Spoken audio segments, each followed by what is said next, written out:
Bismillahirrahmanirrahim. Assalamualaikum warahmatullahi wabarakatuh. Alhamdulillahi wa kafa. Wassalatu wassalamu ala rasulillahil mustafa wa ala alihi wa sahbihi wa man wafa wa ba'd. Faya ahbaballahi wa ahbaba rasulihi sallallahu alaihi wasallam.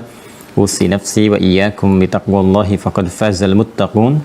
Fala tamutunna illa wa antum muslimun. Faqala ta'ala Ya ayyuhalladzina amanu taqullaha haqqa tuqatih wa la tamutunna illa wa antum muslimun. Saudara-saudariku, alhamdulillah kembali kita diberikan kesempatan oleh Allah Subhanahu wa taala untuk menjalani kehidupan kita di hari ini.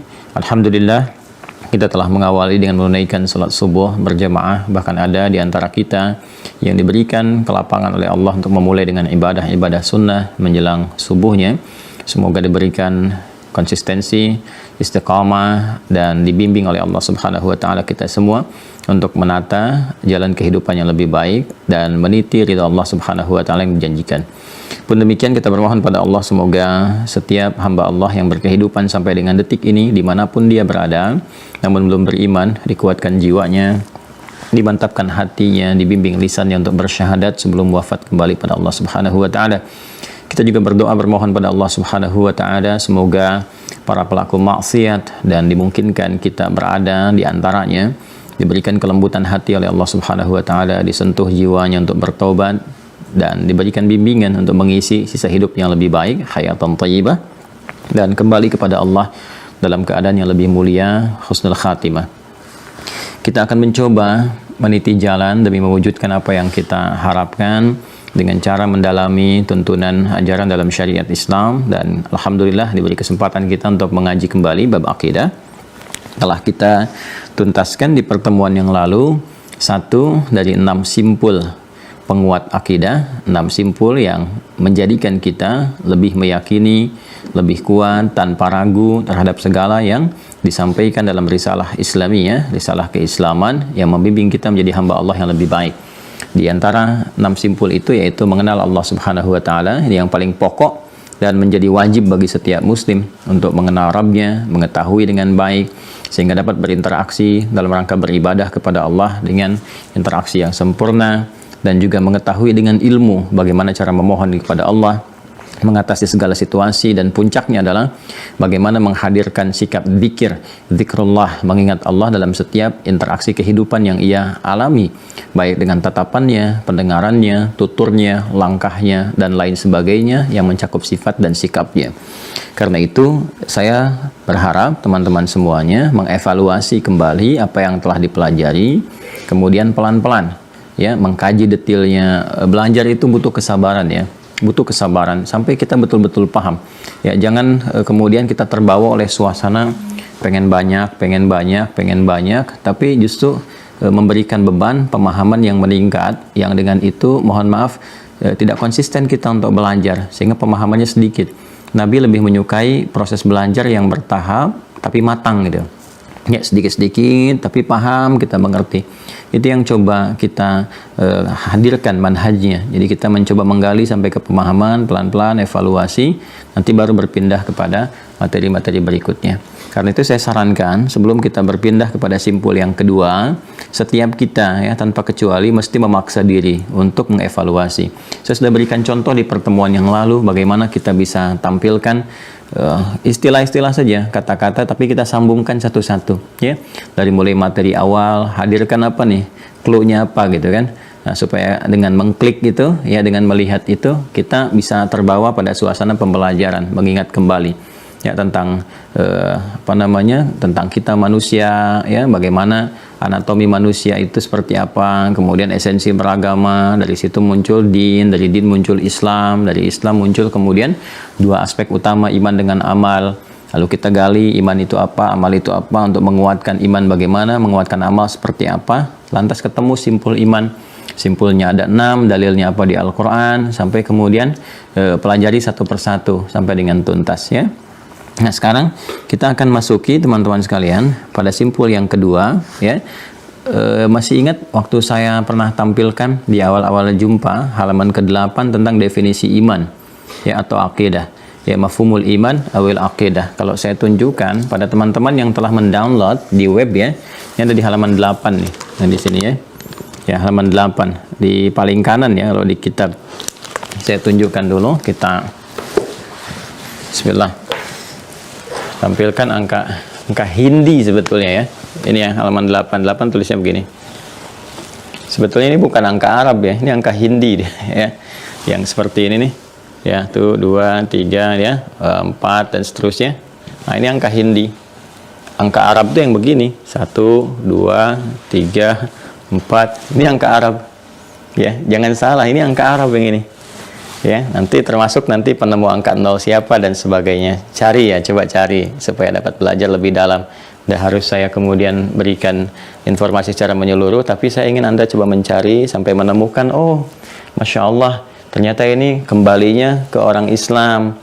Ternyata begawan pengetahuan yang dahsyat, ahli matematika. Terus lihat biografinya siapa orang ini, bagaimana masa kecilnya. Nanti akan ditemukan yang sangat menarik. Masya Allah, ternyata hafal Quran. Masya Allah, ternyata belajarnya luar biasa. Ya. Nah ini, kalau Romawi kan begini, ya 1, 2, ya kan?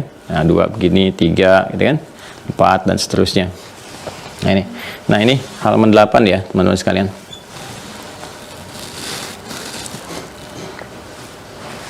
Sudah? Nah, mafhumul iman awil aqidah, definisi atau pengertian iman atau aqidah. Ya, definisi iman atau aqidah. Wa mafhumul iman awil aqidah yantazimu sittata umurin. Ada itu, ya. Mafhumul iman wa mafhumul iman awil aqidah yantazimu sittata umurin. Masih ingat ya? Definisi iman itu atau aqidah, ingat kalau iman itu menunjuk pada aspek keyakinan tanpa ragu sedikit pun. Ya, orangnya disebut mukmin. Kalau masih ada ragu-ragu, berarti menunjukkan lemah iman. Ya, jadi sifat orang beriman itu semakin kuat imannya, apa saja yang disebutkan kepadanya dari nilai syariat, dia yakin. Walaupun dia belum mengerti, karena terbatas informasi yang dia dapatkan, ilmunya belum cukup, ya, maka dia yakin dulu. Yakin aja dulu, nanti hikmah datang untuk membantu, membimbing akal, untuk memahami apa yang diberikan petunjuknya oleh tatanan syariat itu. Nah, itu sifat orang beriman. Nanti semakin tinggi imannya, jangankan diinformasikan sesuatu untuk diamalkan, misalnya diperintahkan atau dilarang. Dia baru dengar perintah saja sudah bergetar hatinya. Ya, dan ada getaran iman dalam jiwa. Jadi ada semacam konektivitas yang tinggi. Itu yang dimaksudkan di Quran surah ke-8 Al-Anfal di ayat yang kedua. Innamal mu'minuna alladzina idza dzukirallahu wajilat qulubuhum wa idza tuliyat 'alaihim ayatuhu zadathum imana wa 'ala rabbihim yatawakkalun. Sungguh insan beriman yang sejati itu cirinya bila disebutkan nama Allah ada getaran dalam jiwanya, dan jika dibacakan kepadanya ayat-ayat Allah yang bertambah keimanannya. Itu baru dengar aja ada tambahan iman. Nah, apa cirinya? Wa 'ala rabbihim yatawakkalun. Ya, lalu dia terkoneksikan dengan Allah Subhanahu wa taala dengan koneksi yang tinggi, konektivitas yang tinggi, tersambung gitu ya. Nah, jadi terbawa kehusyuan dan seterusnya. Nah, ini kalau disebutkan kata iman, kalau disebutkan kata akidah, sekali lagi itu ikatannya. Bagaimana ikatan itu kuat ya, dalam diri kita, sehingga dengan kekuatan itu simpul-simpul iman ini akan membangun amal kita untuk berkreasi. Ya, membimbing dengan cahaya imannya itu bagaimana seluruh fungsi tubuh kita itu digerakkan. Mata menatap bagaimana, lisan bicara bagaimana, itu simpulnya harus kuat. Semakin kuat, semakin bagus nanti tampilan sifat dan sikapnya, berwujud perilaku. Orang beriman itu nampak pada amalnya. Kalau Anda ingin melihat orang beriman, lihat amalnya. Ya, karena representasi atau refleksi iman itu nampak pada amal. Al-iman wal amal, ya. Nah, ini makanya kita menguatkan akidah supaya amalnya bagus. Ya, supaya amalnya bagus. Untuk itulah teman-teman sekalian, Nabi sering mengingatkan ya dalam kesempatan Jumat, tiap pekan atau umumnya ta'lim yang saya sampaikan Ali Imran ayat 102 itu. Ya ayyuhalladzina amanu taqullah. Hai orang-orang yang telah beriman, itu kan baru standar tuh. Amanu kan bentuk jama dari kata amanah. Telah beriman, tapi kita harus upgrade ya. Itu dalam bentuk menjadi identitas yang menguat, yang melekat menjadi mukmin.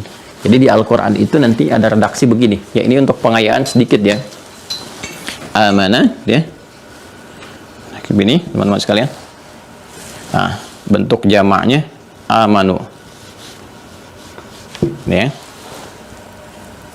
ya, amanah bentuk jamaknya amanu. Ini amanar rasulu bima unzila ilaihi min rabbih wal mu'minun, misalnya kan ini Quran surah ke-2 Al-Baqarah misal ayat 285 kan. Jelas ya? Nah, nanti jamaknya amanu ini banyak sekali di Al-Quran kita temukan. Ya ayyuhalladzina amanu, ya ayyuhalladzina amanu, ya ayyuhalladzina amanu gitu kan. Sampai ada penulis kitab menulis judulnya begini, Nidaur Rahman li Ahlil Iman. Itu kan panggilan Allah yang Maha Kasih kepada orang-orang yang telah beriman. Itu kan. Nah, ini membahas ya ayyuhalladzina amanu, gitu kan? Nah, ini ya ayyuhalladzina amanu kutiba alaikumusiyam, ya ayyuhalladzina amanu la yaskhar qaumin qaum, ya ayyuhalladzina amanu kutiba alaikumul qisas dan sebagainya. Ini. Nah, ini verb, bentuknya kata kerja, verb. Ya, kata kerja.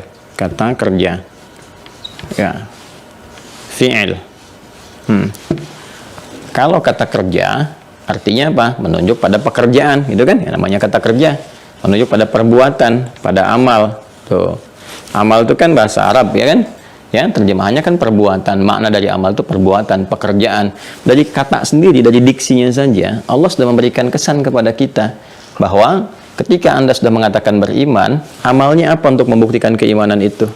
Apa pekerjaan Anda, amal Anda yang menunjukkan bahwa Anda itu telah beriman, gitu kan? Nah, makanya Allah Subhanahu wa taala meminta kita untuk berkomitmen membuktikan.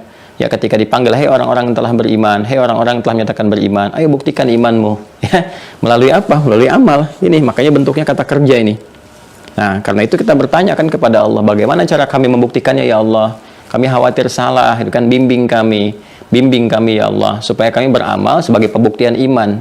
Cara menunjukkannya seperti apa?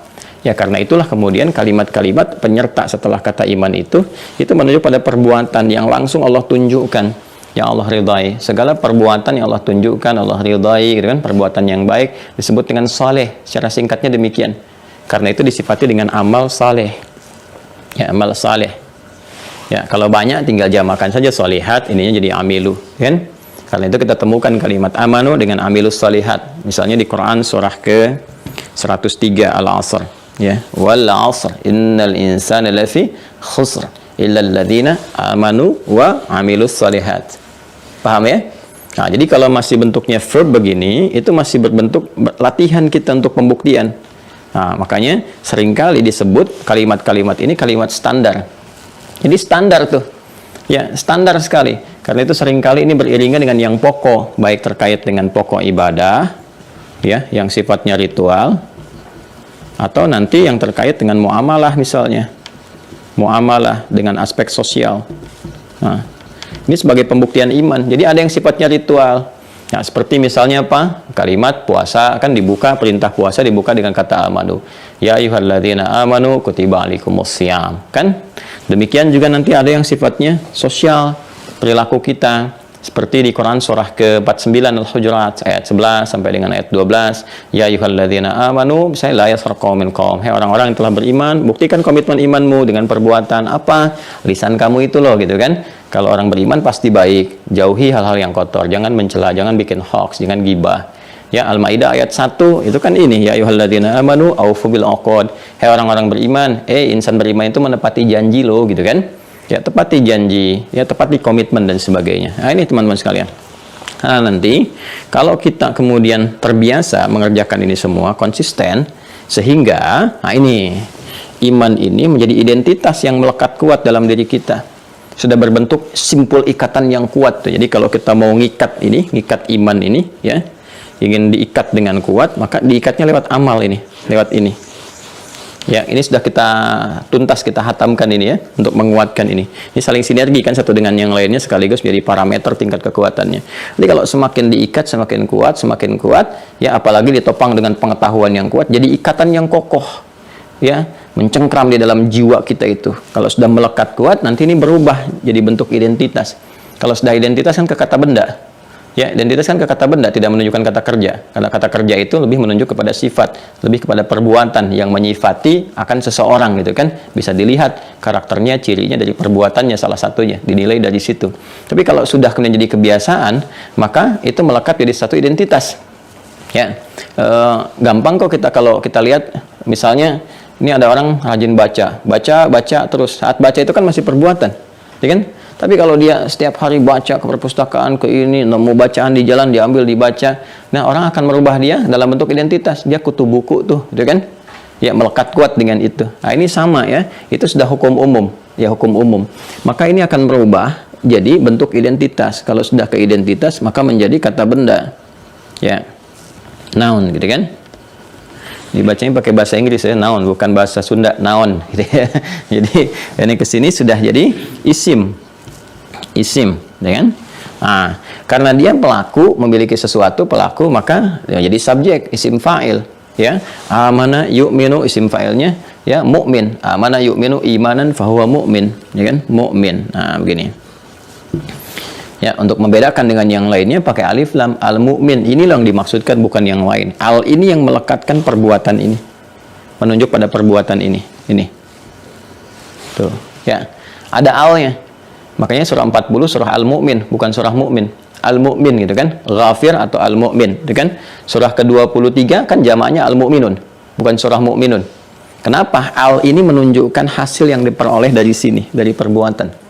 Ya, singkat tapi padat gitu. Yang dimaksudkan yang ini loh, yang telah berusaha untuk meniti amal-amal baik ini demi menguatkan iman, sehingga merubah status dia dari sekedar amanu atau amana, bentuk tunggalnya, menjadi al-mu'min atau jamaknya al-mu'minun. Kan? Al-mu'minun, seperti ini. Karena itu ketika Allah menerangkan al-mu'minun ini, teman-teman sekalian, itu disebutkan ya hasilnya begini gitu ya. Apa yang dia peroleh? Jaminan. Jaminan apa? Ini jaminan kebahagiaan, jaminan kekuatan, ya, jaminan kedamaian, ketentraman dan sebagainya. Jadi kalau kita belum merasakan, kita menyatakan kamu sudah beriman belum? Saya beriman, tapi kita belum merasakan kelapangan itu. Ya, baru ada sesuatu yang kecil sudah gelisah, sudah nggak enak, sudah cepat begini begitu. Berarti ini harus kita terus naikkan ini kualitasnya. Ya, nanti Allah akan mengecek setiap hari untuk kita bisa melihat apakah saya sudah naik ke level ini atau belum. Ya, kalau disebutkan nama Allah ada getaran. Nanti kita bisa melihat apakah saat disebutkan atau sebelum disebutkan atau jauh bahkan sebelum disebutkan kita sudah menyiapkannya. Makanya panggilan-panggilan adzan yang menyebutkan nama Allah dilekatkan dengan waktu sholat amalan itu bisa digunakan sebagai parameter iman. Ya, ketika Allah menyampaikan di penutup surah ke-4 ayat 103. Ya, surah ke-4 An-Nisa di akhir ayat 103. Inna sholata kanat 'alal mu'minin, tuh 'alal mu'minina kitaban mawquta. Sungguh bagi insan beriman itu salat itu dia telah tahu waktunya. Ya, diketahui waktunya bagi mukminin tuh. Allah tidak mengatakan alladzina amanu tapi mukminin. Nah, di situ bisa diukur. Ada orang yang baru selesai subuh barusan tadi, dia sudah menyiapkan lagi sholat duhur jam berapa nanti ya gitu. Ada yang lebih dahsyat, nanti tahajud jam berapa nih malam ini. Ya, padahal dia baru tahajud tadi, baru subuh, udah ingat tahajud lagi. Nah, itu tingkatnya tinggi nih. Ya, tingkatnya tinggi. Nah, kalau sudah seperti ini, ya, itu mendapatkan jaminan kebahagiaan yang dipastikan menggunakan tahqiq qad. Makanya ketika Allah menurunkan surah Al-Mu'minun diawali dengan qad. Pasti dijamin. Ya, qad aflahal mu'minun. Tuh. Tidak disebutkan amanu lagi kalau ini masih berproses. Ya, Allah tidak mengatakan qad aflahal ladzina amanu, tapi Allah berfirman qad aflahal mu'minun. Sungguh insan yang beriman yang sejati itu, yang telah berikhtiar, berusaha, kuat dan sebagainya, benar-benar beriman, dijamin oleh Allah pasti bahagia, pasti menggenggam kesuksesan. Kadar kebahagiaan, kesuksesan bisa relatif setiap orang. Bagi seorang ini bahagia begini, begini. Tapi ada definisi yang sejati, yang semua orang merasakan dan mengetahui bahwa itu bahagia. Itu yang sesungguhnya. Apa itu? Sesuatu yang melahirkan ketentraman pada jiwa. Apapun bentuknya. Bagi si A ketika dapat sepeda, tentram. Bagi si B ketika mendapatkan motor, tentram. Bagi si C nggak punya sepeda, nggak punya motor, nggak ada masalah. Ya, yang penting bagi dia misalnya, ya dia bisa menikmati kehidupan dengan nyaman, gembira, tenang, ada orang-orang terbaik di sekitarannya. Nah, ini falah namanya. Ketika digenggam disebut dengan aflah. Siapa yang mendapatkan ini? Mukminun. Ya, apa latihannya? Ayat berikutnya kan di ayat 2 dan seterusnya. Alladzina hum fi shalatihim khashi'un. Amal semua tuh. Ya, tapi amal ini telah menjadi sifat. Coba lihat alladzina hum fi shalatihim khashi'un walladzina 'anil lagwi mu'ridun. Jadi telah berubah ke sini semua. Jadi dia telah terbiasa. Khasyi'un itu yang terbiasa menikmati sholat, yang terbiasa meninggalkan perbuatan-perbuatan yang tidak pantas, yang terbiasa mengerjakan zakat. Ini sudah jadi kebiasaan. Nah, ini yang kita coba lakukan. Jadi dari pemaksaan positif pada diri kita melahirkan kebiasaan. Ya, bisa karena biasa, ya, dan biasa itu kan harus dipaksa pada awalnya. Pada hal-hal yang positif. Jelas ya? Nah, untuk menguatkan simpul ini, kalau ingin lebih kuat lagi, lebih dahsyat lagi, kan ada orang yang berlatih, ya, kuat, bagus, cuman ilmu kurang, sehingga mudah disimpangkan. Ya kan? Nabi kan pernah memberikan isyarat juga, bahwa ada di kemudian hari yang terlihat orang-orang seperti bagus ibadah, tapi kurang ilmu. Akhirnya nekat berbuat sesuatu yang tidak benar. ya ada dorongan-dorongan dalam dirinya berbuat sesuatu yang salah gitu. Ya, saya beri contoh, kan kita dapati ya kalau ke kondisi kekinian, kok ada orang berusaha meningkatkan iman, belajar, tapi bisa jadi saling mencela, puncaknya saling menyakiti gitu kan, sisi lain tuh. Nah, ini belum masuk ke tahap ini, karena kalau yang begini nggak begitu. Kalau yang begini nggak begitu gitu ya. Kalau yang betul-betul beriman level ini nggak akan mungkin muncul tanda-tanda tadi. Dia masih di sini, dia belum masuk ke sini. Nah, karena itu untuk menguatkan lebih mantap lagi bagaimana cara beriman yang bagus kan, kemudian bisa mengimplementasikan iman lewat perbuatan, nampak kebaikan dan sebagainya, mesti ditopang dengan ilmu. Ya. Nah, ilmu ini nanti yang memberikan satu perbedaan kepada kualitas iman. Jadi kalau sudah ditopang lewat ilmu, ibadahnya tuh bisa luar biasa. Yang kedua, argumentasi kuat di soal dari sisi manapun, dia bisa mempertahankan keimanannya, bahkan bisa menjelaskan kepada orang lain ya dengan cara yang lugas, dengan baik dan sebagainya. Ini pentingnya. Dan kita sudah bahas ini, ya ada 6 simpul. 6 simpul ini dikenal dengan rukun. Ya, yang pertama sudah kita selesaikan, kemudian yang kedua kita akan masuki, yaitu apa yang telah kita sampaikan secara umumnya, ma'rifatu bima wara hadzal alam, itu kan, awal alam ghairil manzur, mengetahui ya segala hal yang terkait dengan kehidupan kita yang tak nampak ya dalam pandangan kita secara kasat mata. Ya, setelah kita beriman kepada Allah urutan pertama, kita akan masuki kepada bagian yang kedua, ya, yaitu apa yang akan kita urai saat ini. Jadi apa yang ingin saya sampaikan dengan mengulas ini sedikit ya dari apa yang telah kita bahas, saya menginginkan bahwa coba pelajaran simpul pertama sudah terasakan belum nikmatnya? Ada perbedaan nggak gitu? Ya, karena itu kan diakhiri dengan praktek. Saya selalu mendorong kepada teman-teman semua, diri saya pribadi, ya coba kita praktekkan dulu. Praktekkan yang kemarin itu, sebut nama Allah dengan apa yang telah kita pelajari. Nanti ada perbedaan nggak? Ya, puncaknya merasakan gitu ketersambungan kita dengan Allah Subhanahu wa Ta'ala dalam pengawasannya, perhatiannya. Itu cirinya nanti ada perbedaan ketenangan di jiwa. Kan kemarin saya bahas puncak dari pembahasan pertama itu zikir, zikrullah. Nah, ciri zikir yang pertama itu dampaknya ketenangan hati. Di Quran surah 13 ayat 28. Ala bi dzikrillahi tatma'innul qulub. Yakinkan pada jiwamu dengan kamu berzikir kepada Allah, itu ada ketenangan di dalam jiwa, ada kedamaian dalam hati ya. Nah, itu dulu yang didapatkan. Baik, sekarang kita masuk pada bagian yang kedua. Saya berikan sedikit sekali untuk mengantarkan. Allah Subhanahu wa Ta'ala dengan sifat Rahman, Rahimnya, kasih yang sangat dalam, perhatian yang tinggi kepada kita semua, hamba-hamba Allah, seluruh makhluknya, menginginkan kita memiliki percepatan-percepatan, kan? Dalam meningkatkan ketakwaan, untuk merasakan kenikmatan iman. Seperti yang pernah saya sampaikan konsepsinya di pertemuan-pertemuan yang lalu. Bagaimana dengan takwa itu bisa menguatkan iman, bagaimana kalau iman itu semakin kuat ada kenikmatan, apa yang disebut dengan halawatul iman, sehingga ada kebahagiaan-kebahagiaan dirasakan, kesuksesan misi dunia, bahkan satu hal yang Allah sampaikan bahkan sejak Adam pertama diturunkan beserta istrinya, jaminan yang diberikan tentang keadaan saat mereka beraktivitas di dunia termasuk anak cucunya, itu kan jaminannya tenang dan senang ya. Di Al-Baqarah ayat 38 itu masih ingat ya, Quran surah kedua ayat 38, ya qul nahbitu minha jami'a fa imma ya'tiyannakum minni huda faman tabi'a hudai fala khaufun 'alaihim wa lahum yahzanun. Sekarang dimulai misi kalian di bumi. Memang kan saat dicipta Adam misinya di bumi, kan? Ya seperti disampaikan di Al-Baqarah ayat 30, sudah risalahnya di bumi bukan di langit, kan? Kemudian turun. Saat diturunkan itu, setelah ada pelatihan singkat, diberikan pengetahuan dan sebagainya, turun, disampaikan oleh Allah, bersama dengan kalian turun, aku kemudian dampingkan dengan apa? Dengan hudan, dengan petunjuk. Kalau diikuti petunjuk ini, maka semua tata kelola kehidupan di dunia ini, ya kan? Yang kalian ditugaskan di bumi itu, la khaufun 'alaihim wa lahum yahzanun. Tidak akan pernah merasakan kegelisahan dan kesedihan mendalam. Jadi tidak gelisah itu kan tenang, ya, tidak sedih mendalam, senang. Jadi sebetulnya menjalani kehidupan di muka bumi ini, apapun yang kita kerjakan, itu dasarnya itu senang dan tenang. Nah, cuma untuk mendapatkan senang dan tenang harus dilihat di petunjuk hudan. Ya, hudannya ada di mana? Sekarang kita dapati Al-Quran. Ada di situ semua. Allah yang sudah memberikan pedomannya kepada kita. Nah, ini harus kita punya basic ilmu untuk membaca itu semua. Ternyata kunci yang paling utamanya salah satunya ada di mana? Ya kan? Di pembelajaran-pembelajaran yang terkait dengan aspek-aspek pedoman di Al-Quran. Ini yang jadi ilmu. Para ulama kita, Masya Allah, semoga Allah limpahkan pahala untuk mereka, menghimpun semua itu lewat karya-karya mereka. Ya. Nah, ini puncaknya. Nah, dari situ kemudian saking rahmannya Allah kepada kita, saking sayangnya diinfokan dalam Al-Quran yang petunjuk hidup kita itu, ya, bahwa Allah kemudian menugaskan ya hamba-hambanya, makhluk yang lain selain manusia untuk mensupport manusia.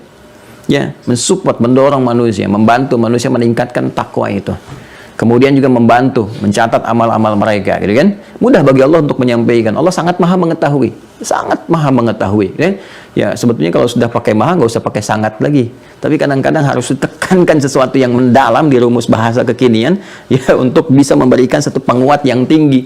Seperti inna ditambah kod lagi, gitu kan? Lam ditambah kod lagi untuk menguatkan betul. Ya, kan orang kalau sudah mengatakan sangat penting nggak usah pakai amat lagi, kan? Tapi ada orang kini mengatakan amat sangat penting untuk menekankan sesuatu yang sangat luar biasa. Nah, jadi Allah sangat maha mengetahui gitu. Ya, udah cukup gini nggak usah bantah lagi. Tapi untuk bisa memberikan sifat keadilannya, ya kan? Supaya ada pembuktian-pembuktian, supaya manusia juga nggak mengelak dengan lisannya, nggak membantah dengan sendirinya. Ini ada buktinya nih, kamu mengerjakan ini begini, ini begini. Ya, untuk menunjukkan keadilan Allah, dan dengan sifat rahmannya Allah berikan syafaat, berikan ampunan bagi hamba-hamba yang mau kembali, dan disaksikan oleh pembuktian makhluk-makhluk yang lainnya. Ya, ini menunjukkan keagungan Allah, membuktikan kerahmanan Allah, ya kan? Ya, beda kan ketika Anda melakukan perbuatan, walaupun ada hakim sudah dapat info. Dalam dunia kita, walaisa kamitslihi syai', nggak ada yang serupa dengan Allah tingkat keagungannya. Ya, ada seorang diduga misalnya kan, jadi terduga naik tersangka. Ya, dari tersangka kemudian jadi terdakwa. Ketika terdakwa kan kemudian disidang. Sebetulnya kan hakim sudah dapat informasi sebelumnya dari sini, kasusnya udah masuk saat P21 itu kan, kemudian ke kejaksaan kan, berkas sampai kan ke pengadilan, dipelajari semua, hakim sudah tahu. Ya, tapi kan nanti ada pembuktian tuh. Jaksa, penuntut misalnya kan, sebelum menuntut itu kan menghadirkan saksi, pengacara, pembelaan, begini, terdakwanya ada di situ. Sampai nanti hukuman muncul, putusan muncul, apakah jadi terpidana ataukah bebas murni dan sebagainya.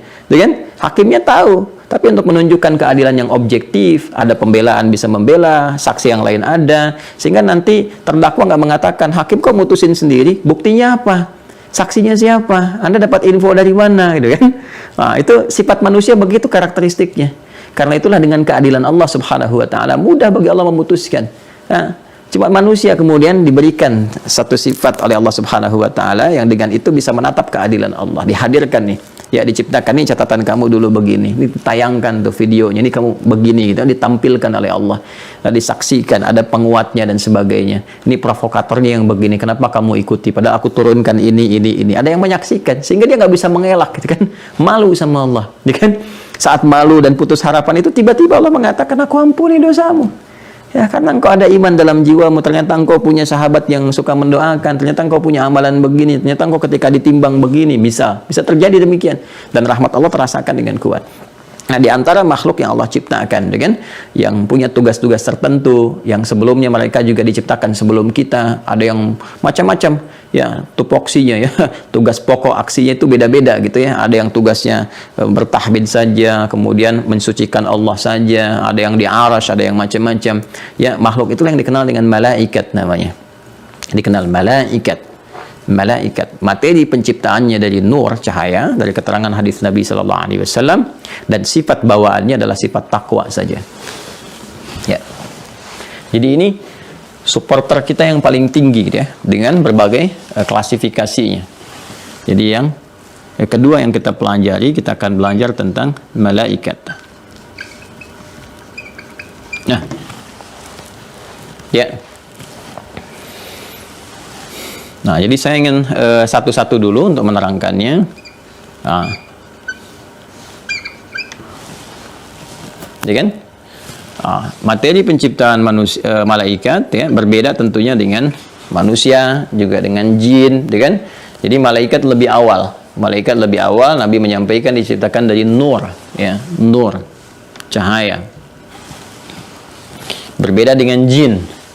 Kalau jin dari api yang menyala-nyala. Ya, api yang bergolak, ya kan? Di Quran surah ke-15 Al-Hijr ayat ke-27, wal janna khalaqnahu min qablu min naris samum. Sedangkan kalangan jin, bangsa jin, jan itu salah satu bentuk jama dari jin. Bisa jan, bisa juga dengan jinnah, ya kan? Minal jinnati wan nas. Bisa jan, bisa jinnah, ya. Baik, itu bentuk jamaknya, wal janna, dan kalangan jin itu kan kami ciptakan sebelum manusia. Jadi urutannya malaikat, itu kan? Malaikat, kemudian jin, kemudian setelah itu baru manusia, bashar. Bashar. Makanya di ayat 28-nya ini bashar disebutnya. Bashar itu nanti untuk menentukan perbedaan materi antara malaikat dengan manusia. Ya. Baik, yuk kita lihat teman-teman sekalian. Jadi ini materinya dari nur, cahaya. Jin itu nar. Tuh lihat, nur, nar. Beda ya. Kalau ini nur, cahaya, ini nar, api yang bergejolak. Ya. Kalau ini tin, beda sendiri tuh. Ya. Ini tin. Sudah dari satu bahan tanah ya tertentu gitu. Nanti banyaklah yang kita bisa dapatkan. Nanti kalau sudah masuk ke sini kita akan terangkan min solsoli min hamain masnun bagaimana dan seterusnya sampai kita ketemu bahan-bahan materi dasarnya. Baik, ini dulu ya. Jadi ini lebih awal karena itu dimensinya lebih tinggi. Ini di atas ini pun di atas ini gitu ya. Ya, di atas itu dalam pengertian dari sisi dimensi berdasarkan aspek materi. Jadi kita kan nggak bisa ngelihat jin ya, nggak nampak kan dan sebagainya. Dan ini pun sama, ini kesini tuh lebih tinggi malaikat itu posisinya. Ya, wallahu a'lam bagaimana keadaan dan sebagainya karena bukan alam kita. Ya, tapi keadaan yang nanti kita akan lihat di paparan ayat-ayat Al-Quran, informasi yang sampai kepada kita, kita akan melihat bagaimana alam malaikat Allah tampilkan kepada kita, kan? Dan seperti apa kemuliaan-kemuliaannya. Demikian gambarannya. Kemudian sifat bawaannya, sifatnya itu takwa, diciptakan dengan takwa saja. Di materinya nur, cahaya, ya cahaya. Ini ada yang menarik itu Ibnu Sina atau yang di Barat dikenal dengan Avicenna, ya pernah menganalisis tuh pergerakan malaikat dalam Al-Quran. Karena beliau kan memang di sains ya ininya, walaupun hafal Quran itu, hafal Quran, paham tafsir dan sebagainya, rajin sholat, kalau lupa itu 2 rakaat sholat, ingat apa yang dilupakan. Jadi bawaannya kembali kepada ibadah, gitu kan? Kadang-kadang banyak manusia sekarang lebih hebat daripada Ibnu Sina. Ya, sholat nggak ingin mengingat yang dilupakan, ingat semua tuh. Kalau orang dulu tuh lupa sesuatu, sholat dia, kemudian dia ingat. Kalau orang sekarang dia sholat, semua yang nggak ingin diingat pun ingat. Itu luar biasa. Ya. Nah, yang menarik teman-teman, beliau menganalisis tuh. Misalnya di surah Al-Ma'arij juga di Sajdah bagaimana malaikat yang ditugaskan bolak-balik itu yang ngurusin urusan dunia, melapor kepada Allah, menyampaikan sesuai dengan hikmah tertentu. Ya, karena dilihat diciptakan dari cahaya, kemudian dilihat ayatnya 1 harinya sama dengan 1000 tahun dan sebagainya, dihitung tuh. Ya, di kitab Al-Basair namanya. Hitungan itu yang menjadikan pecahan dengan kecepatan cahaya. Yang kelak ada yang menduga itu ditemukan oleh Einstein, kemudian dari situ belajar ditemukan teori relativitas I sama dengan MC kuadrat itu. IMC kuadrat dikembangkan kemudian ya. Nah, nanti kalau ada kelas-kelas di pengetahuan, saya akan tunjukkan kitab-kitab klasik. Ini loh kitabnya nih. Ini yang Qanun Fittib, ini Asy-Syifa, ini Al-Basair, dan yang macam-macam. Ini yang ditemukan oleh ilmuwan barat yang ini. Kemudian ada yang copy paste langsung, ada yang mengembangkan, ada yang macam-macam. Nanti supaya anak-anak kita sekarang tahu asalnya dari mana, kan jarang sekali digali seperti itu. Sekarang masih banyak diterjemahkan, diriset, digali, itu kitab-kitab orang dulu ya, orang-orang hebat di masa lalu. Tentu kita menghargai karya-karya orang sekarang dan sebagainya, tapi akan lebih hebat kalau kita mengetahui akarnya ya, dan dengan itu kita bisa kembangkan lebih dalam. Nah, ini sifatnya takwa. Nah, sedangkan takwa itu kan sumber kebaikan, sifat-sifat baik yang di awal sudah saya pernah terangkan ya. Jadi kalau sudah takwa itu pasti jalannya baik saja, baik gitu kan. Nah, ini yang kemudian menjadikan malaikat tidak punya potensi keburukan.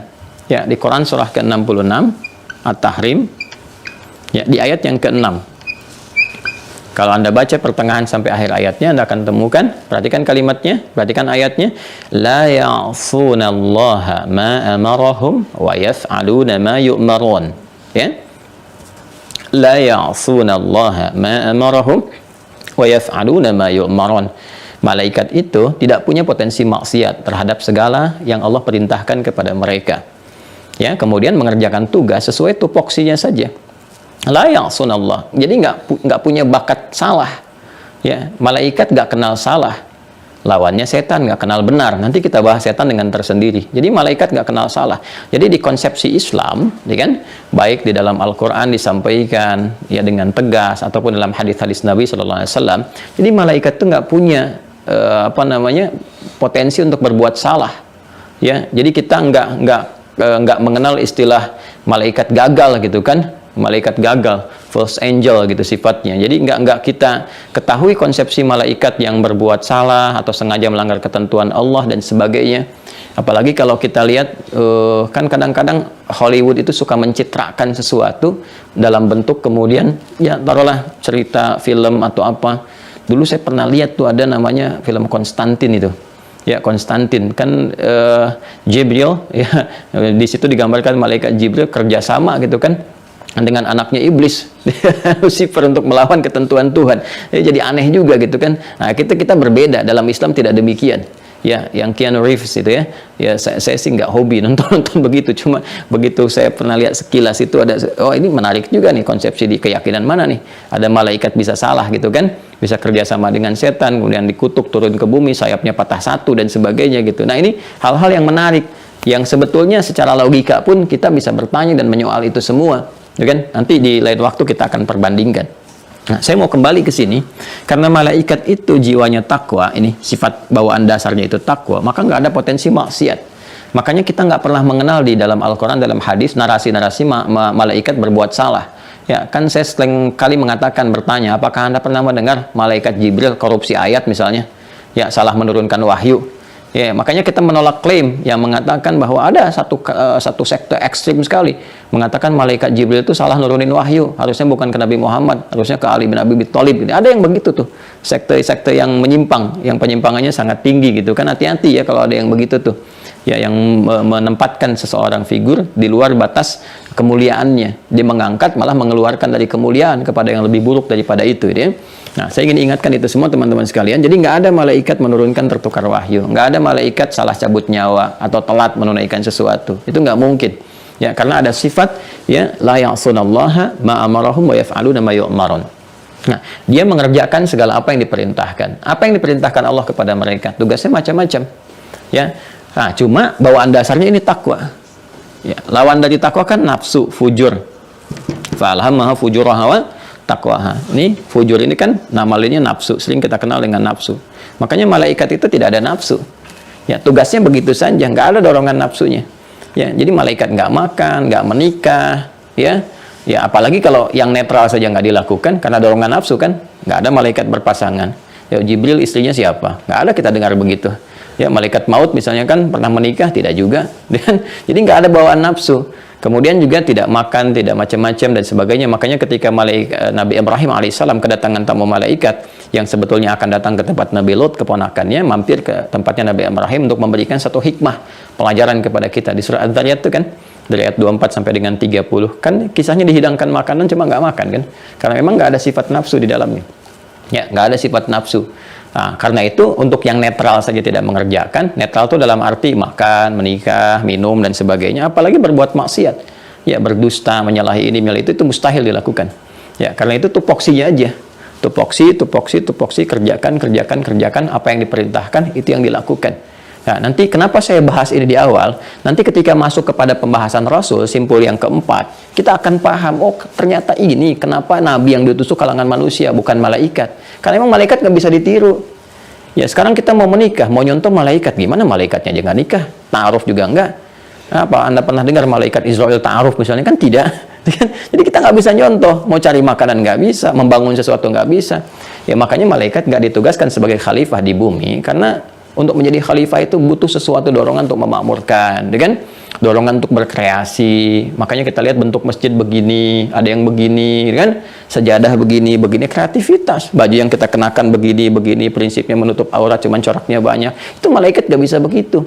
Jadi kalau malaikat ditugaskan di bumi, kaku kehidupan gak akan berkembang, fungsi khalifah gak akan berjalan, kan? Dan kita pun diminta mencontohnya bukan malaikat. Ya, siapa? Nanti Allah akan berikan kepada kita ya satu gambaran lagi saat masuk pada simpul yang keempat setelah kita pada Rasul. Siapa Rasul ini? Nanti kita akan lihat tuh kan turunannya kepada kita. Nah, ini yang dimaksudkan. Nah, hanya kemuliaan malaikat ini karena ada dengan jiwa takwa, lalu mengikat kepada mereka perintah. Wa yaf'aluna ma yu'marun. Apa perintahnya? Macam-macam. Nanti ada ragam jenis malaikat. Ada yang ditugaskannya untuk bertasbih-tasbih aja. Ya, ada yang tasbih, takdis, ya, menyucikan Allah, mengagungkan Allah, memuji Allah. Itu yang di Al-Baqarah ayat 30. Ya, Quran surah kedua, Al-Baqarah. Ya. Quran surah kedua ayat 30. Wa idz qala rabbuka lil malaikati inni ja'ilun fil ardi khalifah. Qalu ataj'alu fiha may yufsidu fiha wa yasfiku dima wa nahnu nusabbihu tasbih bihamdika tahmid wa nuqaddisu lak taqdis. Ya. Jadi ada malaikat yang tugasnya bertasbih aja terus tasbih, subhanallah, subhanallah, subhanallah, subhanallah, subhanallah, subhanallah. Itu untuk mengagungkan Allah Subhanahu wa taala, ya. Bagaimana menyucikan Allah, mengagungkan Allah, sekaligus memberikan kesan kepada kita. Ya, ini malaikat aja, makhluk yang nggak ada potensi salah, yang sudah takwanya tinggi, masih bertasbih kepada Allah. Tasbih, karena itu fitrah makhluk itu bertasbih. Menyucikan, mengagungkan, memuji kepada Rabbnya. Masa kalian yang banyak ada potensi salahnya gitu kan, yang masih bercampur takwa dengan nafsunya, nggak mau bertasbih. Makanya kita dilatih untuk tasbih setelah sholat. Subhanallah, subhanallah, subhanallah, ya. Ada tahmid dan sebagainya. Jadi malaikat itu tugasnya yang itu aja. Ya, ada yang di aras, tugasnya di aras saja. Demikian seterusnya. Dan ada yang ditugaskan langsung oleh Allah Subhanahu wa taala terkait dengan ya tugas pokok kita sebagai khalifah di bumi. Ya, terkait dengan tugas kemanusiaan kita, misi kehambaan kita. Nah, malaikat ini yang penting kita kenal karena terkait langsung dengan tugas-tugas pokok kita, ya. Tugas-tugas pokok kita. Jadi kalau kita kemudian sedang melakukan aktivitas, apa peran malaikat ini terhadap kita yang akan menjadi saksi kita di hadapan Allah Subhanahu wa taala. Ya kan? Ini yang akan membuktikan ini akan membuktikan ini, ya. Kemudian apa yang terjadi dengan aktivitas ini kalau kita mengerjakan, siapa malaikat yang berperan, itu kita harus kenal. Ya, kenapa? Karena tadi saya sampaikan di awal bahwa karena rahman Allah lah, sifat kasihnya yang sangat dalam, rahim Allah lah, perhatiannya yang sangat luar biasa, menjadikan Allah ya menolong, membantu kita untuk mensupport jiwa takwa kita. Saat diciptakan ada jiwa takwa, ya kan? Saat yang bersamaan ada katalisnya, fujur, yang kita sebut dengan nafsu. Nah, mudah bagi Allah membiarkan manusia biar berproses saja sendiri gitu kan. Nah, tapi provokasi yang muncul dari setan, ya kan, memprovokasi ini sifat fujur sehingga bergeser dari tugasnya untuk menjadi katalis mensupport takwa, malah dia berdiri sendiri, ya, mengeluarkan sifat-sifat yang jeleknya. Nah, ini kan harus ada nih pembandingnya, ya kan. Ya, harus ada kemudian yang mengontrol ini, mengendalikan dan sebagainya sehingga jiwa takwa juga mendapatkan support yang positif. Ya, maka ditugaskan oleh Allah Subhanahu wa taala makhluk yang memang hanya ada kaitan dengan takwa saja. Siapa? Malaikat. Ya. Maka rahman Allah yang menjadikan kita itu ditolong oleh Allah Subhanahu wa taala dengan sifat rahmannya, ya, dibantu dengan semaksimal mungkin dengan cara yang sangat luar biasa, didorong kita untuk meningkatkan sifat takwa. Ya. Karena itulah kemudian kita selalu mendapatkan dorongan-dorongan kebaikan pada jiwa kita yang tanpa sadar sebetulnya kita merasakannya. Kalau nggak percaya silakan. Saat adzan berkumandang itu, kan ada getaran kan di jiwa kita, cepat, sudah adzan, siap-siap. Kalau tiba-tiba akan cenderung pada sesuatu yang kurang baik, diingatkan itu salah. Ya, kadang-kadang kita berdialog dengan jiwa kita. Nah, itu ada yang Allah tugaskan untuk bisa membangkitkan jiwa takwa supaya maksimal, walaupun nanti keputusannya kembali kepada keadaan kita, bergantung kepada latihan amal kita. Ya, ini yang akan menentukan kuat tidaknya sinyal takwa yang sudah kita bangun.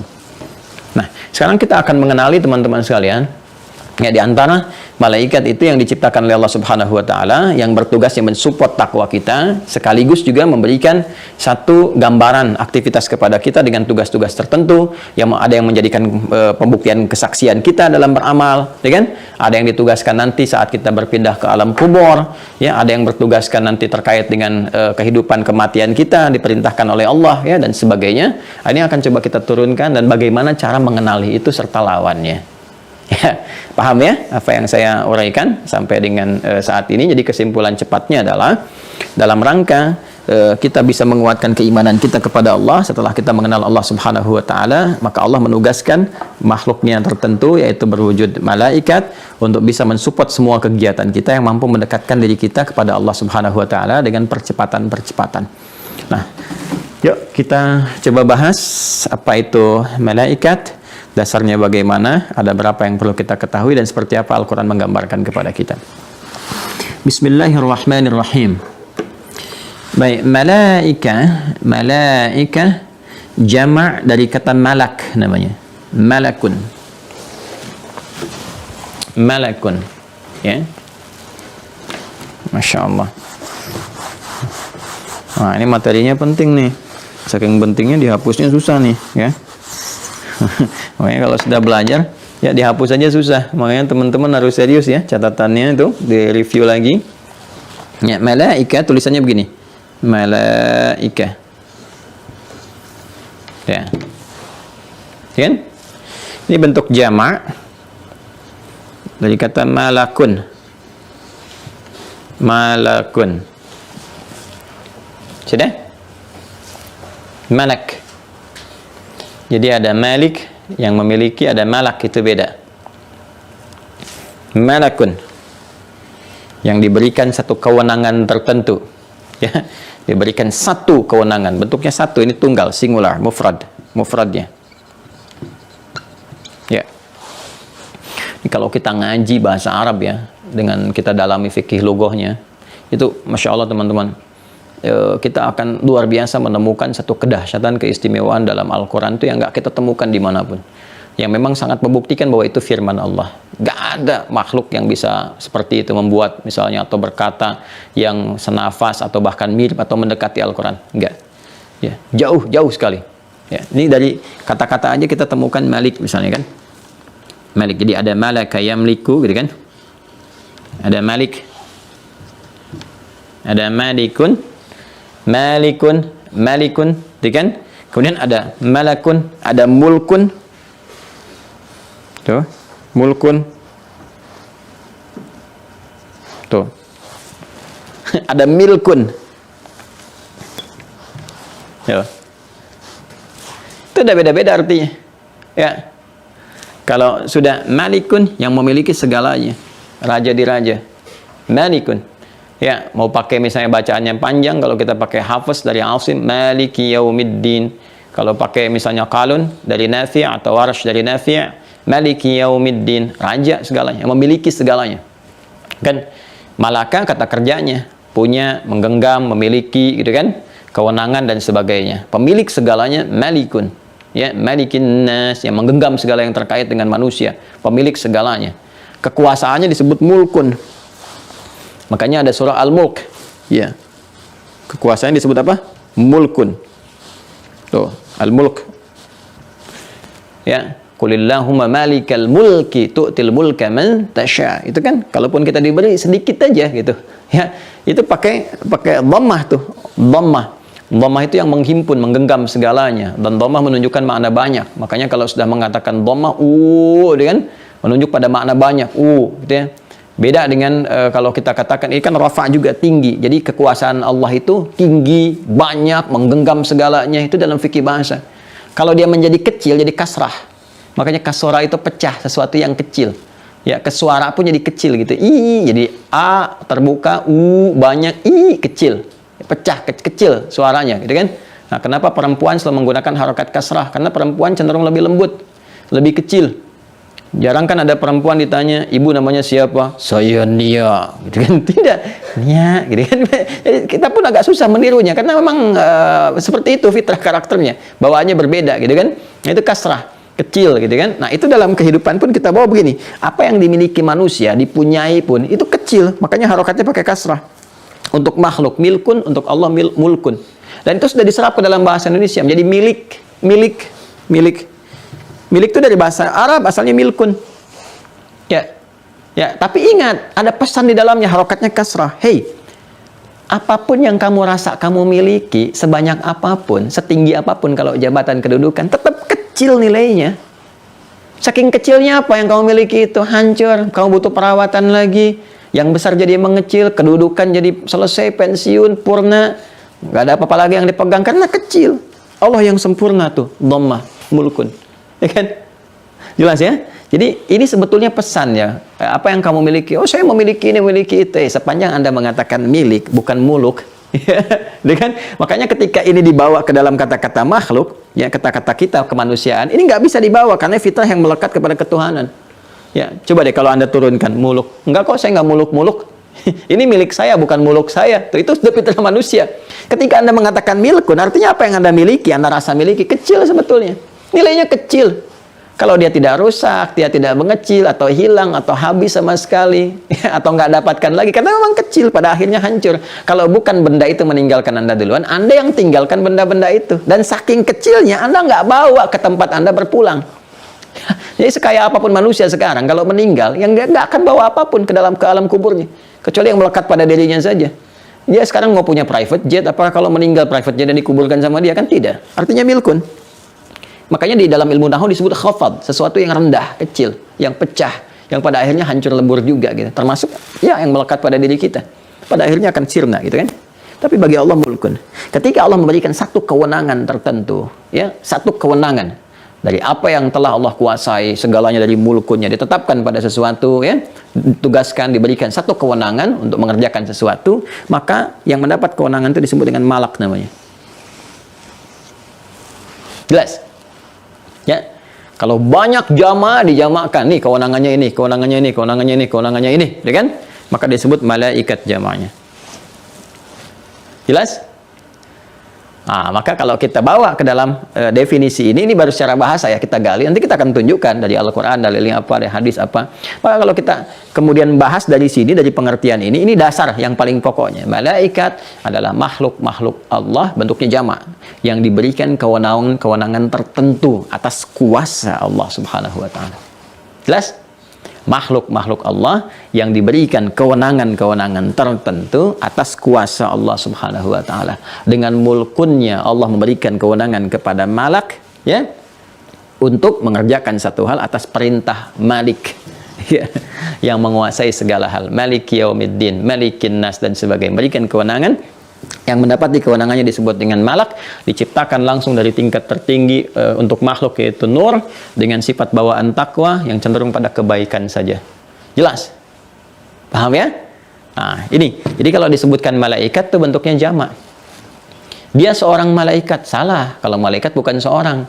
Sama dengan mengatakan dia ulama, bukan, salah. Kalau ulama itu banyak, dia alim. Ya, jamaknya ulama, Majelis Ulama Indonesia, artinya banyak orang alim di situ. Banyak orang alim. Alim itu pintar, bagus, ya, baik gitu kan, cerdas dan sebagainya. Nah, ini malaikat, ya, jamak dari apa? Malak. Jadi kalau ada sesuatu yang mendapati satu hal, kewenangan, tugas, gambaran dan sebagainya, gambaran dari sebuah kesempurnaan ini yang berwujud dari sifat takwa, ya, dan memancarkan cahaya-cahaya kebaikan, itu disebut dengan apa? Malak, jamaknya apa? Malaikat. Kadang ini bisa dibentuk dalam bentuk kiasan di bahasa Arab. Ya, kepada sosok misalnya, kalau ada sosok yang tampil baik itu fisikal, misalnya fisiknya kayaknya memancarkan cahaya nur, itu kan digambarkan dengan yang baik-baik gitu kan. Kalau misalnya tampannya, waduh, udah kelewat standar lah gitu kan, kelewat standar dan sebagainya, tampan, terus kelihatan perangannya baik, bagus dan sempurnanya, itu seringkali di Arab itu mengatakan hadza malak gitu kan, itu bahasa kiasan.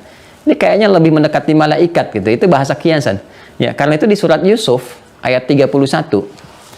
Quran surah ke-12 ayat 31. Nah, ini saya coba rubah ke bahasa yang agak keren dikit ya. Ketika para sosialita berkumpul, gitu kan? Ketika para sosialita berkumpul, ngobrol-ngobrol dan sebagainya, kemudian diberikan oleh salah satu pembesarnya satu buah dengan pisau dalam genggamannya, suruh diiris-iris, maka diminta keluar Yusuf.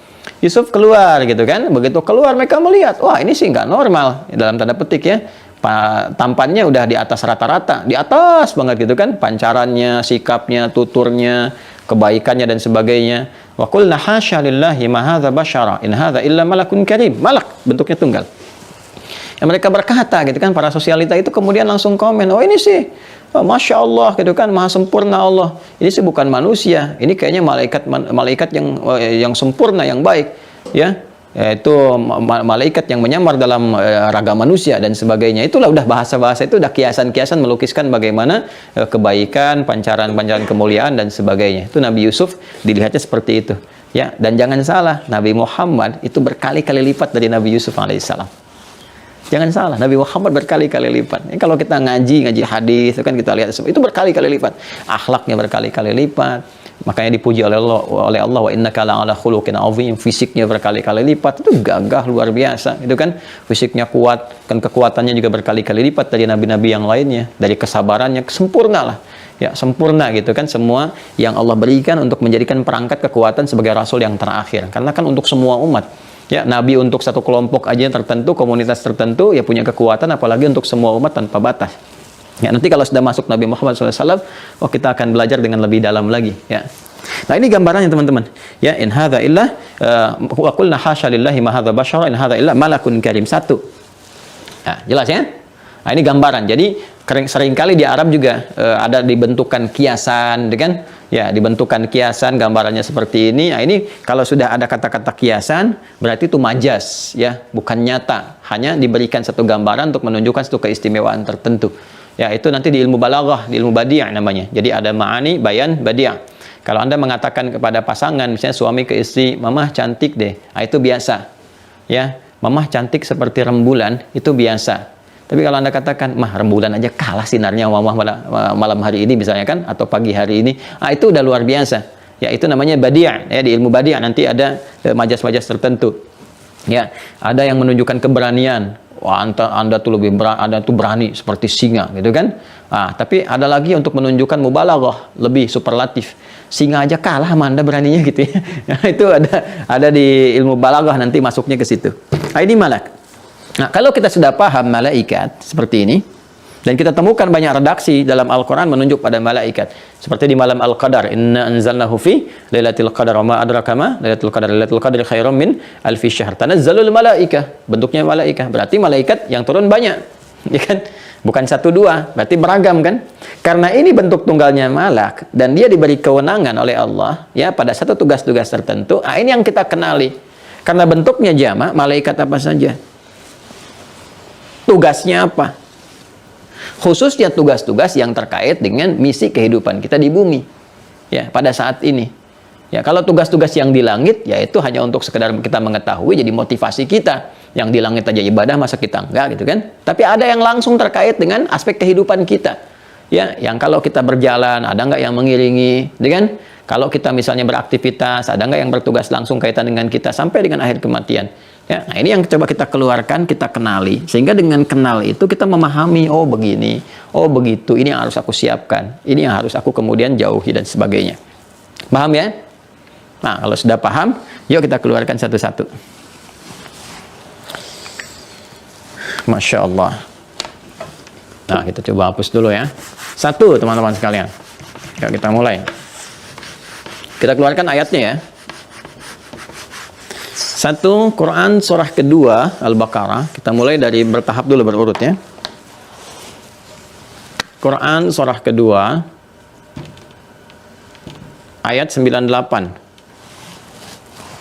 Kita insya Allah belajarnya akan dalam ya.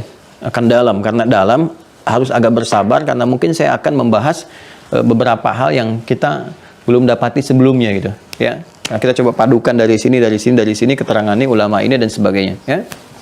Quran surah kedua Al-Baqarah ayat 98. Baik. Satu, nama pertama yang disebutkan dalam Al-Quran ada ayatnya, "Qul man kana aduwwan lillahi wa malaikatihi wa Jibril." Jibril ya, Gabriel dalam bahasa Latin, orang barat menamainya dengan Gabriel ya, Jibril kita menyebutnya, ya kan? Wa Mikala, Mikail, Michael di sana menyebutnya, atau Michel juga, ya. Mikail. Ini di riwayatnya Warash dibacanya Mikail, ya. Di Hafs dibacanya Mikal, ya. Jibril wa Mikala di dalam Warash, atau bahkan Qalun wa Mikaila. Makanya kita menyebutnya juga Mikail, ya. Di Eropa Michael, itu kan? Michael, banyak kok nama-nama malaikat itu, nama-nama nabi juga di barat, di Eropa. Ya, dulu ada pemain Liverpool tuh yang kecil, Michael Owen, gitu kan. Nah, sekarang ada pelatih MU yang baru, Michael Carrick ya. Setelah Ole itu dipecat kemarin, kan Michael Carrick yang jadi caretakernya sekarang. Ya kan, langsung briefing Cristiano Ronaldo. Saya hafal tuh, apa nonton? Tidak. saya nggak nonton, cuma saya tahu ya. Liverpool menang 4-0, kemarin saya tahu. Cuma itu bukan kajian kita sekarang. Ya, ini ya. Jadi Jibril, Mikail. Pelan-pelan. Yuk, satu ayat dulu ya, satu ayat. Nanti kita turunkan lagi yang lain. Ya, sekarang kita belajar bagaimana cara membacanya. Apa tugas Jibril? Apa tugas Mikail? Ya.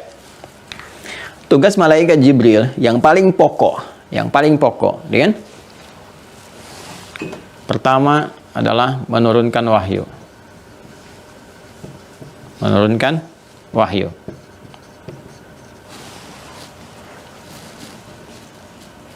Sudah? Baik. Nah, setiap nabi yang diutus untuk membawa risalah di bumi, mengajar, membimbing umat dan sebagainya, tentu akan ada wahyu yang turun ya kepada para nabi dimaksud. Yang ditugaskan oleh Allah Subhanahu wa taala untuk membawa menurunkan wahyu itu, ini malaikatnya, malaknya namanya Jibril. Ya. Jelas? Malak, tapi di dalam bahasa Indonesia diserap ke dalam bahasa Indonesia menjadi bentuk tunggal. Ya, tunggalnya malaikat. Ya, tunggalnya apa? Malaikat. Tapi kalau disebutkan malaikat bentuk tunggal itu bahasa Indonesia. Kalau bahasa Arab atau bahasa Al-Qur'an, ya itu bentuknya jamak. Kalau tunggalnya berarti malak. Jadi kalau saya sebutkan malak berarti yang saya maksudkan bahasa Al-Qur'an. Ya, satu tunggal. Ya, kalau saya sebutkan satu malaikat saya Jibril berarti yang dimaksud bahasa Indonesia ya, supaya tidak bingung di awal ya. Baik, jadi ini teman-teman sekalian, yang ditugaskan menurunkan wahyu kepada para nabi, rasul yang bertugas sesuai dengan ketentuan Allah. Ini malaikat yang kita kenal disebut dengan apa? Jibril alaihissalam. Nah, setiap dari satu malaikat itu menjalin hubungan dengan para rasul, para nabi. Ya, nanti misalnya ada nabi-nabi yang dekat hubungannya dengan malaikat A, malaikat B. Kita belum terangkan tapi saya coba sedikit lompat. Seperti malaikat misalnya maut ya, malakul maut. Malakul maut itu ada di Quran surah ke-32. Saya tempatkan nomor 3 lah, malakul maut kan. Malakul maut.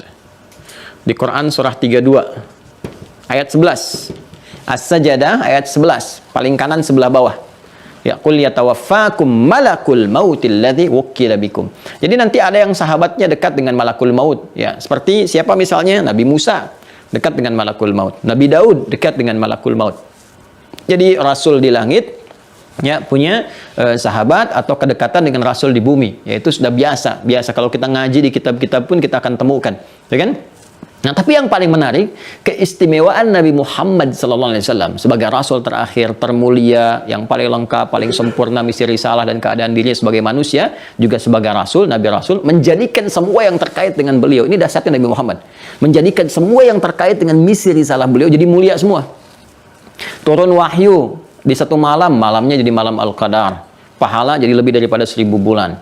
Turun di hari Jumat, Jumat jadi Sayyidul Ayyam. Turun di Ramadan, Ramadan jadi Sayyidus Syuhur. Ya, penghulu di antara sekian bulan. Termasuk ketika ditugaskan malaikat Jibril ini untuk menurunkan wahyu, statusnya naik menjadi pemimpin para malaikat.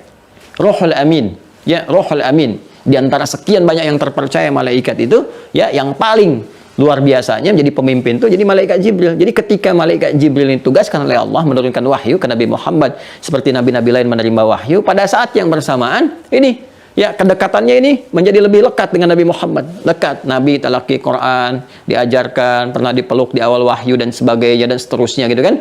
Ya, dengan izin Allah Subhanahu wa taala, maka ketika melekat dengan Rasulullah naik status jadi ar-ruh, pemimpin para malaikat. Di antara sekian malaikat pemimpinnya ini. Pemimpin para malaikat. Ya. Coba lihat di surah Al-Qadar. Ketika Allah menyebut malaikat, dipisahkan sendiri Jibril. Nama lainnya Ar-Ruh. Ar-Ruh. Ar-Ruh. Sudah? Baik, karena nanti ada yang bentuknya wahyu, ada yang ditugaskan juga oleh Allah meniupkan roh dan sebagainya ada. Ya, wa nafakhtu fihi min ruhi. Ya, dan aku tiupkan roh, diperintahkan malaikat. Kata Nabi nanti di dalam satu hadisnya di Al-Arba'in nomor hadis yang keempat, ya, wa yursalulaihil malak fayanfukhu fi ruh. Diutus satu malaikat dan ditugaskan untuk meniupkan roh, ya kan? Nah, nama malaikat Jibril sendiri ar-ruh. Ar-ruh, tanazzalul malaikatu war-ruhu fiha. War-ruhu fiha. Jadi disebutkan para malaikat sekaligus pimpinannya itu malaikat Jibril. Malaikat Jibril itu kan hanya turun, teman-teman sekalian, untuk menurunkan wahyu. Selesai fasenya. Cuma di malam Al-Qadar ini turun, memimpin para malaikat semua untuk turun. Ya, kalau sudah semuanya turun dan kita tahu ilmunya, oh kita manfaatkan habis tuh malam itu. Ada untuk berdoa, untuk istighfar, karena semua jenis malaikat turun. Nanti kan ada malaikat yang ditugaskan untuk memohonkan ampunan, mengaminkan doa, macam-macam. Itu fungsinya itu aja. Malaikat-malaikat itu turun di malam Al-Qadar. Sampai di tafsir-tafsir disebutkan kan saking banyaknya sesak di bumi sampai tenang keadaan. Jadi kalau saya punya kelereng satu, saya gini kan bunyi kan. Ya, karena belum hampa tuh, masih banyak ruang. Tapi kalau saya kumpulkan semua sampai penuh, nggak ada sekat lagi, sudah sunyi itu, diginikan pun nggak ada bunyi. Makanya tanda malam Al-Qadar kalau ditemukan besok harinya keadaannya atau malamnya tenang, anginnya nggak berisik, pohon-pohon diam, tunduk dan sebagainya. Kenapa? Karena secara spiritual kita memahami informasi dari Al-Quran, malaikat pada turun sehingga menutup semua celah-celah, kata para mufassir, di bumi ini. Tenang, teduh, nyaman, ada kenikmatan, kedamaian gitu. Karena banyak yang turun, termasuk ini Jibril. Ya, jadi fungsi pertamanya ini untuk menurunkan wahyu. Jibril juga berperan sebagai pemimpin malaikat yang setahun sekali aja satu malam, itu kan, dengan rahmat Allah Subhanahu wa taala kepada kita hamba-hambanya, nanti memimpin para malaikat untuk turun ke bumi. Ya, malaikat-malaikat yang kita nggak tahu seperti apa, tapi kita diberikan gambaran bagaimana mendapatkan rahmat di balik itu semua. Nah, yang paling terkait dengan kita itu adalah ini, penurunan wahyu.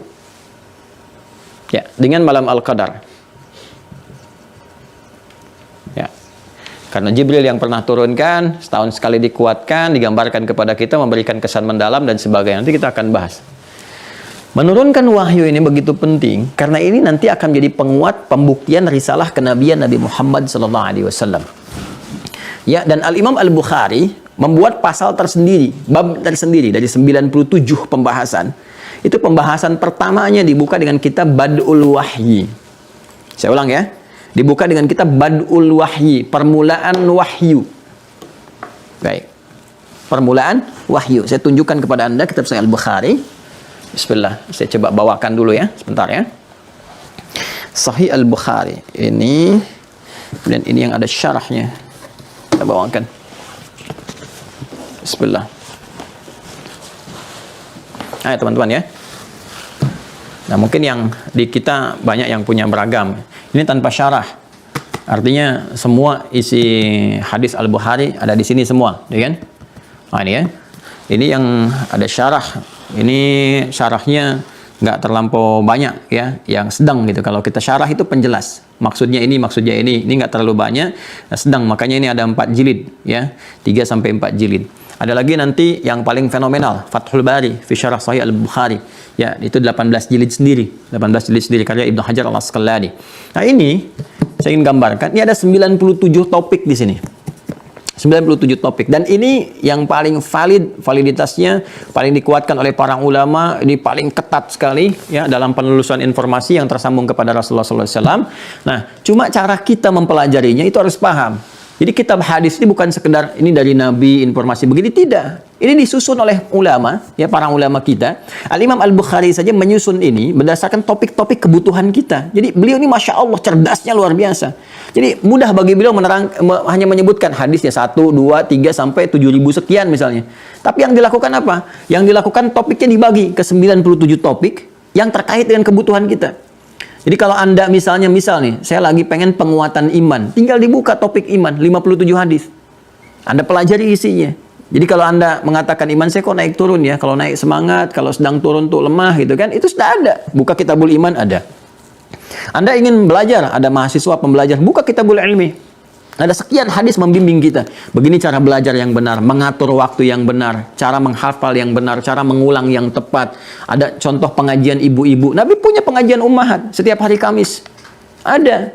Ya, apa yang dibahasnya, kurikulumnya apa. Makanya kalau ibu-ibu bikin pengajian, gak usah minta yang aneh-aneh judulnya.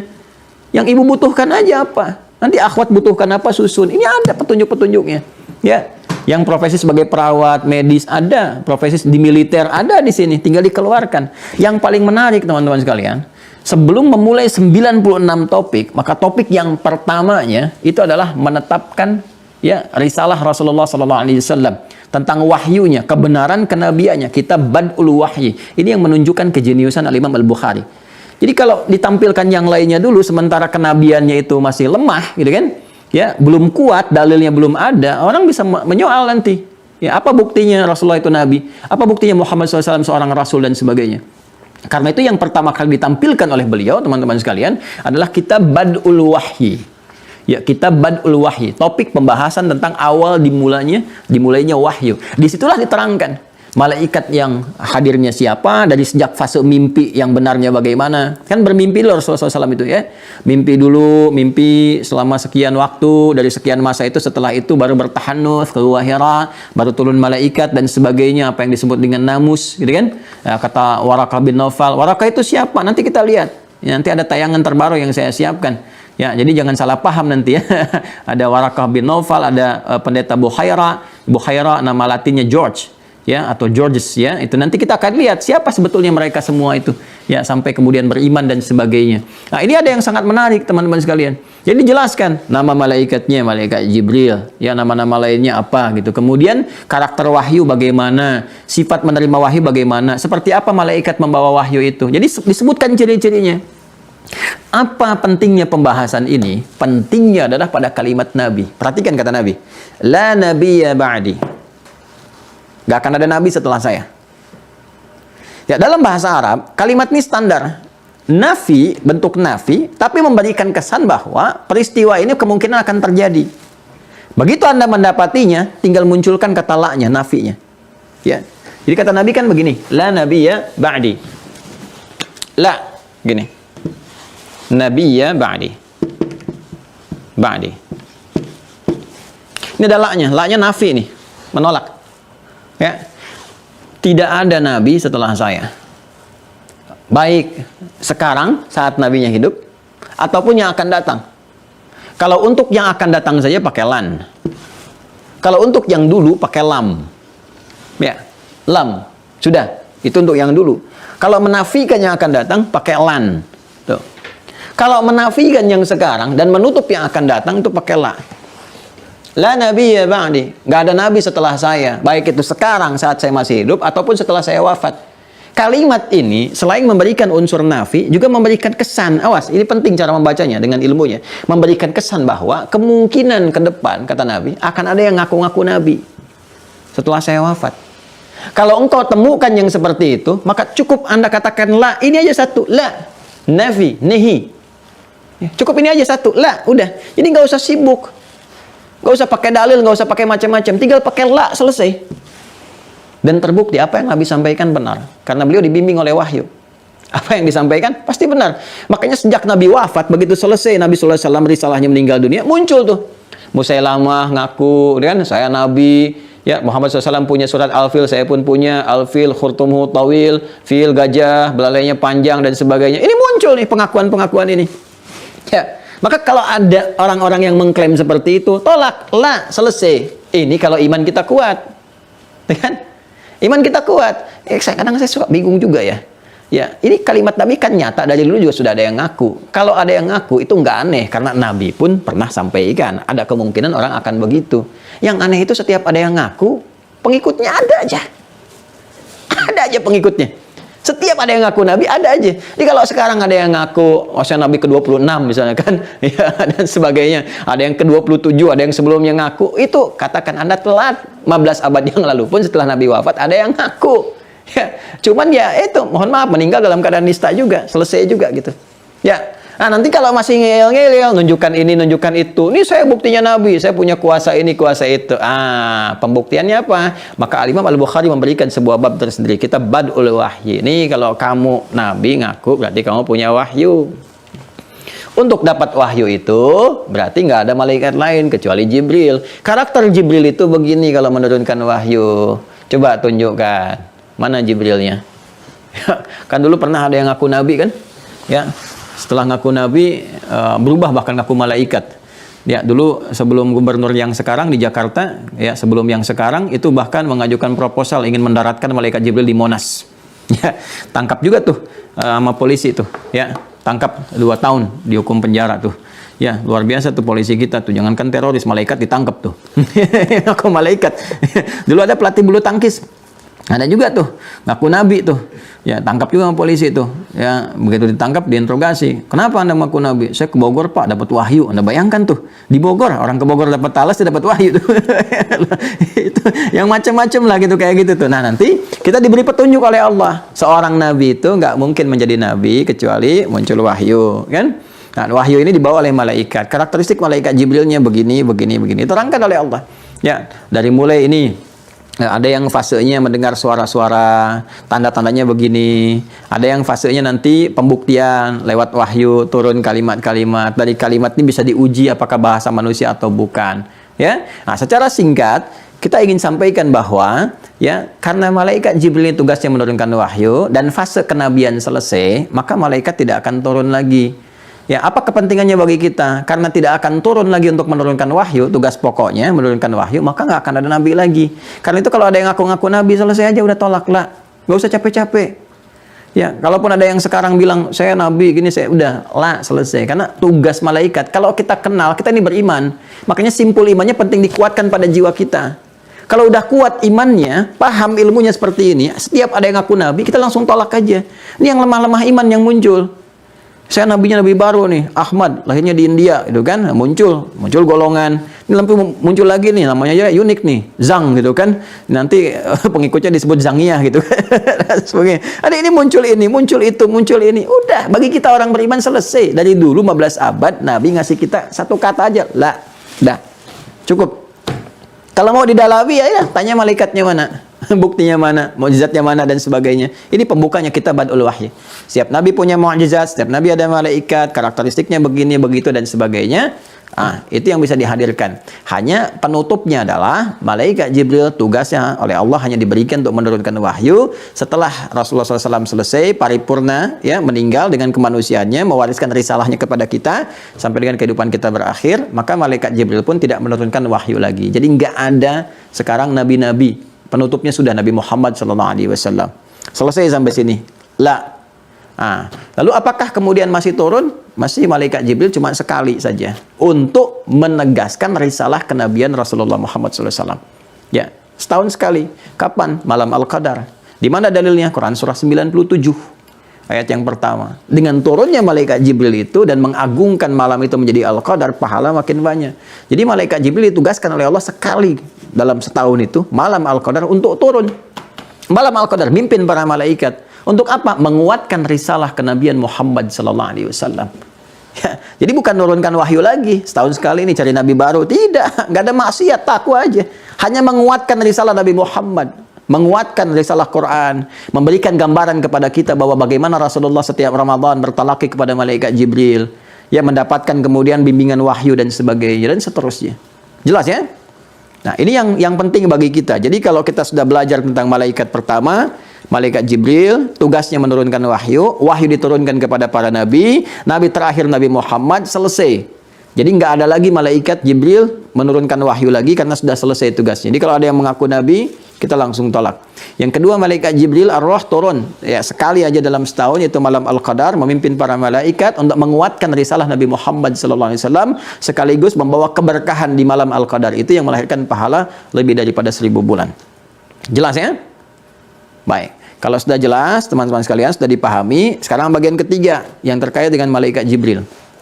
Ini bahasan yang terkorelasikan tapi sangat penting bagi kita dalam manhaj menghafal Al-Quran. Ya, sekarang buka Quran surah ke-75. Ini penutupnya ya malaikat Jibril.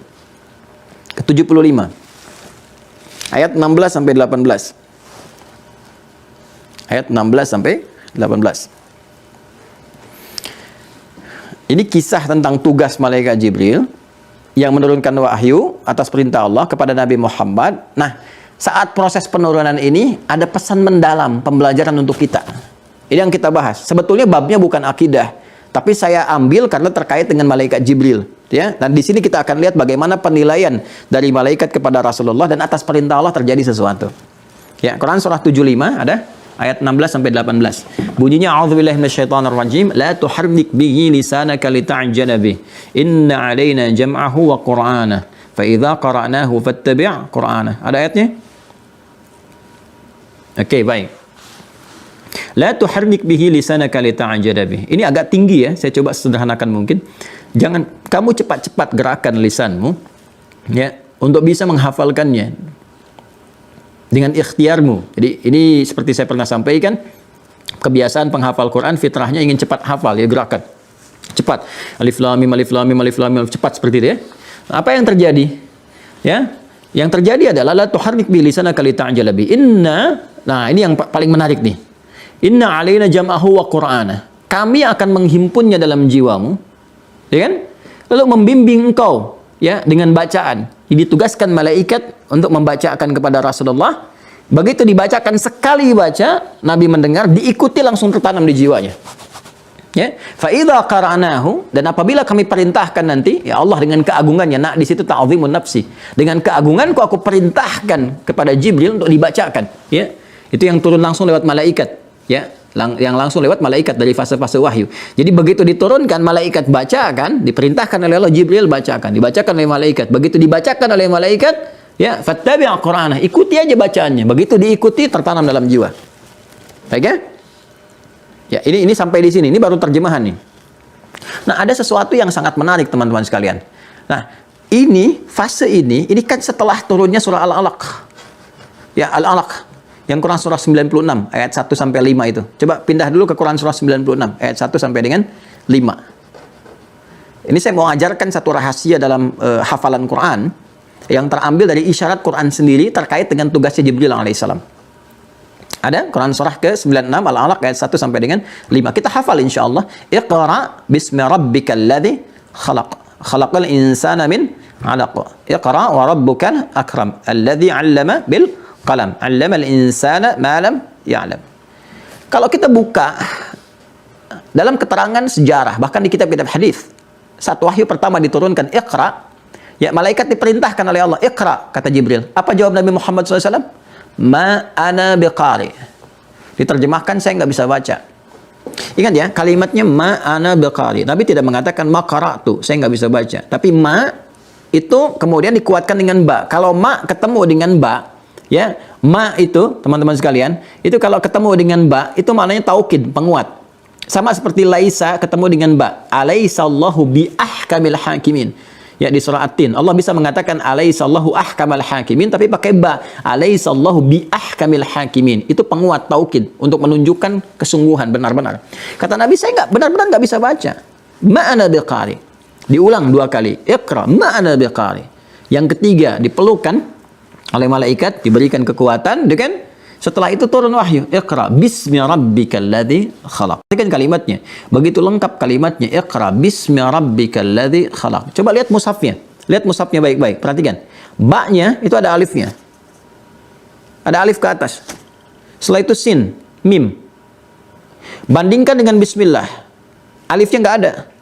Kalau kita nulis bismillahirrahmanirrahim, ba langsung ke sin kan? Alifnya hilang kan? Ya kan? Sekarang pertanyaannya, kenapa di situ ada alifnya?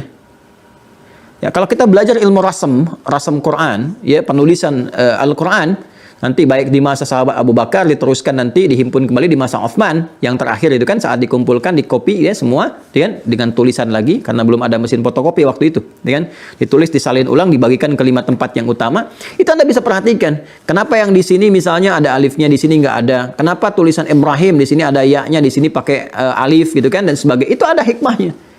Ada hikmahnya. Selain nanti menunjuk kepada unsur bacaan yang mewakili semua riwayat, ya, Maliki Yaumiddin, kenapa di situ mimnya nggak ada alifnya tapi langsung lam, langsung kaf. Terus ada tanda fathah tegak di atasnya, ayat Al-Fatihah ayat 4, Maliki Yaumiddin, mim ada fathah tegak, lam kaf, gitu kan? Karena bisa dibaca 2 riwayat, bisa panjang Maliki Yaumiddin, bisa pendek Maliki Yaumiddin. Nah, ada lagi hikmahnya, hikmah tafsir. Di antaranya apa? Kenapa Iqra bismi rabbikal ladzi khalaq? Iqra bismi, gitu kan? Nah, itu alif, kenapa ada alif? Yang paling menarik harakatnya kasrah. Kalau ada harakat kasrah, alifnya sebetulnya nggak harus muncul. Walaupun dia hamzah wasol bisa dihilangkan. Bisa hilang karena alif itu pasangannya fathah. Tapi di sini ada alif. Sedangkan alif pasangan fathah. Alif itu fungsinya memanjangkan bacaan. Fataha pendek, setelah fa ada alif, bagi panjang, fa 2 harakat, gitu kan? Misalnya mim fa ta ada alifnya, dibaca miftahun, ya, alif fungsinya memanjangkan bacaan. Dalam fikih lughah, kalau kita belajar fikih bahasa, saya di bahasa Arab spesialisasinya, gitu kan? Ya, untuk mendukung pemahaman kepada Al-Quran, saya mendalami di bahasa Arab, ya. Nah, yang paling menarik, kalau ada alif, ya, itu secara fikih lughah bisa dimaknai bahwa sesuatu yang berlangsung itu tidak singkat, ada proses, ada panjang. kadang-kadang berliku gitu. Jadi kalau misalnya Anda menemukan kata panjang, ini bukan menunjukkan harokat saja dibaca panjang, bukan. Tapi peristiwa yang disampaikan itu bukan peristiwa yang singkat. Ada proses, sesuatu yang bertahap, kadang-kadang berliku. Itu disimbolkan dengan alif. Kalau banyak nanti melibatkan banyak orang dengan wau, ya kan? Ya, kalau sesuatu ini kemudian seringkali melahirkan kelembutan atau sesuatu yang cepat hilang atau yang bergeser menjadi kecil, ya pakai kasrah, pasangannya ya nanti. Makanya ya berpasangan dengan kasrah, waw berpasangan dengan dhammah untuk mengangkat jadi banyak. Dhammah itu in dhamma jadi banyak, ya. Itu derajatnya tinggi rafa karena semakin banyak semakin terangkat. Itu ada ilmunya. Nah, sedangkan alif pasangannya fathah. Sesuatu yang terbuka untuk membuka jalan karena prosesnya agak panjang. Ya, itu asalnya. Ya, falsafah bahasanya demikian maknanya. Nah, tapi persoalannya kenapa harokatnya kasrah tapi ada alifnya? Untuk memberikan kepada kita kisah ini di awal mula wahyu turun. Jadi begitu wahyu diturunkan, jangan dikira Nabi langsung bisa mengikuti bacaan. Nabi mengatakan, saya nggak bisa baca. Saya nggak bisa baca, gitu kan. Maka cuma ditunjukkan dengan satu huruf saja. Nih prosesnya. Maka dipeluk oleh malaikat, disampaikan. Ya, kamu telah dipilih, ditetapkan Allah sebagai Nabi, sebagai Rasul. Oleh Allah. Ya, oleh Allah. Yang jangankan membuat engkau bisa mengikuti bacaan. Padahal engkau nggak pernah punya guru, nggak pernah belajar, nggak pernah bersekolah, nggak pernah macam-macam. Menciptakan manusia aja yang kompleks begitu mudah. Maka kata malaikat apa ya? Diturunkan wahyu, perintah dari Allah, sampaikan. Iqra bismi rabbik. Ikuti bacaan ini, ikuti bacaan ini, ya kan? Niatkan karena Allah, karena Rabbu. Karena Rabbu. Ya, alladzi khalaq, yang telah menciptakan kamu aja begitu mudah, apalagi membuat kamu mudah mengikuti bacaan. Ya, kamu nggak usah ikuti. Ya, aku yang tanamkan, kata Allah tuh. Malaikat begitu diperintahkan, makanya ketika Nabi bersemangat dengan itu, ingin mengikuti, ingin cepat-cepat, diikutin, pengen cepat. Tapi Allah berkehendak lain. La tuharrik bihi lisanaka lita'jala bihi. Kata Allah, kamu manusia mulia, manusia yang terbaik. Ya, kamu diberikan kekuatan oleh Allah, ikuti bacaannya, cukup diikuti sekali, ditanamkan dalam jiwanya. Langsung bisa menghadirkan itu semua. Nah, pertanyaannya adalah, bagaimana kasih Allah diturunkan kepada Rasulullah? Selain karena sifat kenabiannya, turun itu semua. Jawabannya adalah, ya, karena bahasa Nabi sendiri yang menyampaikan kepada kita, aku manusia paling takwa yang Allah tetapkan. Jadi ternyata ketakwaan itu sumbernya. Ketakwaan itu sumbernya. Bahkan ketakwaan itulah yang menjadikan malaikat Jibril alaihissalam diperintahkan oleh Allah Subhanahu wa taala, ya, untuk berinteraksi dengan Rasulullah dengan cara yang paling mudah, dengan cara yang paling mudah. Nah, apa kaitannya dengan Al-Qur'an? Saya tadi katakan kepada Anda, malaikat Jibril itu turun sekali dalam setahun di malam Al-Qadar. Dan malam itu disebut dengan nuzulul Quran, kan? Saya ingin katakan, itu peluang terbaik bagi kita untuk mendapatkan Al-Quran. Ya. Makanya dari awal bangun kekuatan takwa. Sebelum nih masuk ke Ramadan, tingkatkan. Saat Ramadan lebih tingkatkan lagi. Nah, bersamaan dengan itu Ramadan itu waktu terbaik bagi kita untuk menghafal Quran. Saya sarankan pada Anda persiapan nih 4 bulan ke depan. Dari sekarang perbaiki diri kita, ikut STWH terutama, ya. Tingkatkan takwa kepada Allah, dekati lewat tahajud, lewat macam-macam. Nanti Ramadan telah terbangun sebuah kualitas jadi kebiasaan. Tingkatkan itu mulai di awal Ramadan dengan kita menyiapkan rencana hafalan Quran selama Ramadan. 30 juz dalam 30 hari itu. Siapkan oleh Anda. Nah, puncaknya apa? Puncaknya adalah ketika datang malam Al-Qadar itu. Dari awal tuh Anda tuh, terus kan berusaha. Ini jarang orang ketahui. Nah, ini agak susah menerangkan rumusnya. Tapi kalau Anda keluarkan ayat dan sebagainya, Anda paham skemanya seperti itu. Tingkatkan, mohon kepada Allah, minta begitu masuk Ramadan, mulai menghafal. Dengan cara meningkatkan takwa kepada Allah Subhanahu wa taala. Yang terjadi apa? Ketika bersamaan dengan malam Al-Qadar, di situ Anda sudah mulai berusaha menghafal dan memohon kepada Allah. Bukankah malaikat pada turun? Termasuk malaikat Jibril yang menjadi roh pemimpin para malaikat saat tanazzalul malaikatu warruhu fiha. Malaikatnya turun. Dan ketika semua malaikat turun, bukankah doa-doa diijabah? Kita bermohon, kita minta. Disitulah Anda minta kepada Allah agar Allah berkenan memudahkan hafalan Quran Anda seperti Allah memudahkan Rasulullah menerima wahyu itu dan menanamkan kepada jiwanya. Saya mengajarkan ini kepada murid-murid dalam proses hafalan Quran. Masya Allah, Ramadan kemarin kurang lebih ada 30 orang hafal Quran 30 hari. Ya, 30 hari 30 juz. Ya, ada yang 20 hari, 28 hari, 27 hari, 23 hari. Masya Allah. Alhamdulillah. Nah, ini gambarannya. Maaf agak sedikit melengkapi ya, mumpung ingat. Ya, kalau sudah lupa kan suka nggak ingat di masalahnya. Ya, jadi saya mau tegaskan sebagai penutup bahwa yang pertama, Malaikat Jibril diperkenalkan kepada kita dengan tugas menurunkan wahyu dari Allah kepada Rasulullah, para nabi-nabi, Rasulullah, dan puncaknya Nabi Muhammad SAW. Karena beliau sudah purna tugas dalam menurunkan wahyu, artinya selesai menurunkan wahyu, cuma ditugaskan untuk menguatkan risalah wahyu, yaitu setahun sekali dengan memimpin para malaikat turun ke bumi di malam Al-Qadar. Jadi masih ada tugasnya adalah menguatkan risalah wahyu ya setiap setahun sekali di malam Al-Qadar. Itu jelas ayatnya ada, kemudian hadis-hadis penguatnya juga banyak dan sebagainya. Jadi ini menandakan nggak ada lagi nabi setelah Rasulullah. Jadi kalau ada isu-isu ngaku nabi, siapapun, profesi apapun, udah tinggalkan aja. Ya, ingat ya, masyarakat sekarang nih kalau ada aliran-aliran baru ngaku nabi baru, tinggalin aja, tinggalin. Ya, kasihan gitu, kasihan. Ini juga nabi-nabi palsu nih, jangan bodohin orang-orang di sekitaran gitu kan. Takwalah kepada Allah mumpung masih ada waktu untuk bertobat, kembali ke jalan yang benar gitu kan. Apa sih yang didapatkan tuh meninggal juga? Nggak dapat apa-apa gitu. Ya, popularitasnya yang jelek dikecam banyak orang, apa nggak malu? Nggak malu kan, orang tua Anda juga malu gitu kan, kerabat malu, dicela di mana-mana, hidup nggak tenang, sampai ngungsi, pindah sana, pindah sini. Kok saya heran ya, gimana berpikirnya? Anda kan nggak tenang, pindah sana, pindah sini, cari orang, kecam orang, mau ditangkap orang, tuh masih dipertahankan. Ini kan nggak sehat namanya gitu. Ada sesuatu yang salah, dan kita doakan ya supaya kembali kepada jalan yang baik, jalan yang benar. Saya kira itu untuk bagian pertama. Nah sekarang Mikail tadi disebutkan, siapa Mikail? Kita sering dengar info ditugaskan menurunkan rahmat. Sekarang bagaimana cara menurunkannya?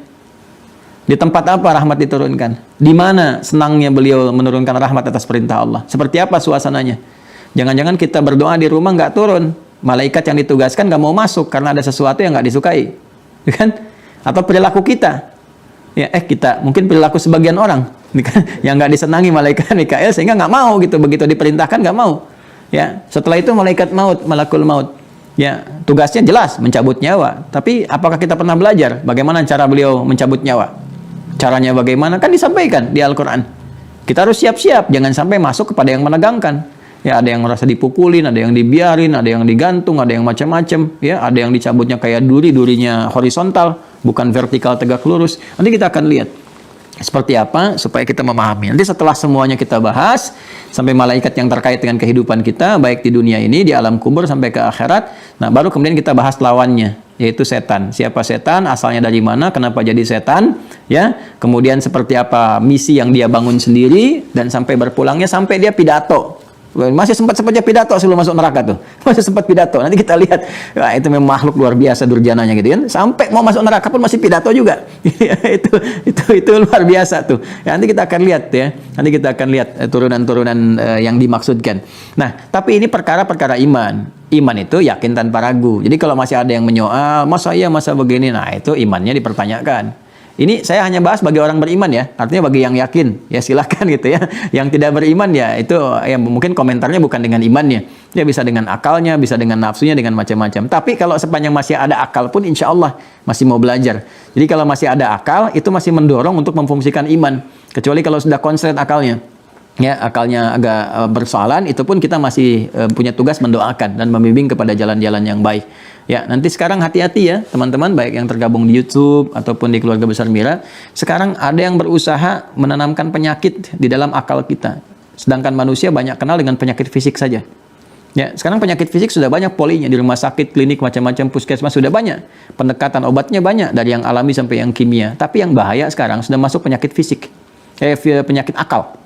Masuknya ke akal dengan membangun silogisme, ya cara berpikir yang salah. Sehingga kesimpulannya keliru dan menggerakkan tubuh untuk bergerak dengan cara yang tidak benar. Ya, kalau penyakit roh udah dari dulu udah ada. Karena memang sasaran setan itu kepada roh, ya yaitu melalui potensi fujur. Itu musuhnya udah ada dari sejak manusia turun pertama kali, setan udah declare bahwa dia akan membawa itu sumber penyakit roh itu setan. Ya, penyakit fisik dari makanan, dari pergaulan, dari macam-macam. Nah, sekarang ada masuk kepada penyakit akal. Nah, kalau tiga-tiganya berpenyakit, rohnya sakit, akalnya sakit, fisiknya sakit, jadi persoalan. Ya, nanti kita akan belajar kalau dengan iman itu kuat, insya Allah iman itu akan memberikan pancaran cahaya yang kuat sehingga menghanguskan berbagai penyakit yang ada di fisik, di akal, juga di roh. Ya, dalam saat yang bersamaan. Saya kira itu. Mohon maaf kalau hari ini kita agak tinggi belajarnya, ya, tapi kesimpulannya sangat sederhana. Bahwa mengenal malaikat, yaitu mengenal makhluk-makhluk yang Allah tugaskan khusus untuk melancarkan misi kehidupan kita sebagai hamba Allah, baik di muka bumi ini sehingga sampai kembali kepada Allah Subhanahu wa taala. Malaikat pertama adalah malaikat Jibril, ditugaskan menurunkan wahyu untuk menetapkan kerasulan Nabi Muhammad SAW, sekaligus memberikan satu isyarat kepada kita semua yang tegas bahwa tidak ada nabi setelah Nabi Muhammad. Karena itu selesai ya, misi malaikat Jibril untuk menurunkan wahyu kepada para nabi dan rasul, tapi ditugaskan setahun sekali untuk turun menguatkan risalah Nabi Muhammad di malam Al-Qadar, seperti Allah tegaskan di surah Al-Qadar surah 97 itu ya. Demikian pembahasan kita kali ini. اللهم تقبل منا إنك أنت السميع العليم وتب علينا إنك أنت التواب الرحيم اللهم ربنا آتنا في الدنيا حسنة وفي الآخرة حسنة وقنا عذاب النار وصلى الله على سيدنا محمد وعلى آله وصحبه أجمعين وآخر دعوانا أن الحمد لله رب العالمين سبحانك اللهم وبحمدك نشهد أن لا إله إلا أنت نستغفرك ونتوب إليك. Demikian, terima kasih. Akan ditutup oleh Ustadz Fadil sekaligus menguatkan informasi yang disampaikan. Assalamualaikum warahmatullahi wabarakatuh.